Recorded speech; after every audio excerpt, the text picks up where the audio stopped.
सध्या आपल्या हरभरा पिकामध्ये मर तसेच मुळकूज रोगाचा प्रादुर्भाव जास्त आढळून येत आहे, तर याच्या नियंत्रण बियाण्याला बीज प्रक्रिया करणं गरजेचं आहे. तर आपल्या शेतामध्ये एकरी अर्धा किलो ट्रायकोडर्माची फवारणी करून घ्यायची आहे. पाणी देत असताना आपल्याला नेहमी वापसा स्थितीमध्ये पाणी द्यायचं आहे. मर अतिप्रमाणात असेल तर आपल्याला थायोफिनेट मिथाईल किंवा फॉसेटिल एल किंवा रेडोमिल गोल्ड बुरशीनाशकांचा पहिली कोळपणी 20 ते 22 दिवसाच्या दरम्यान हरभरा पिकाला, दुसरी कोळपणी वखरणी डवरणी 30 ते 32 दिवसाच्या दरम्यान घ्यायची आहे. या पद्धतीनं मर किंवा मुळकूज रोग येऊ नये म्हणून आपल्याला अशा पद्धतीच्या उपाययोजना करायच्या आहेत. पेरणी करताना ज्वारीचं, बाजरीचं किंवा मका जिरवा टाकायचा आहे, जेणेकरून पिकांची फेरपालट होऊन मर रोगाचा प्रादुर्भाव कमी होईल.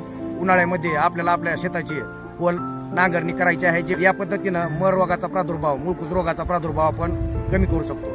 शेतकरी मित्रांनो, हरभरा पिकाविषयीचे असेच नवीन माहितीचे व्हिडिओ पाहण्यासाठी चॅनलला नक्की सबस्क्राईब करा.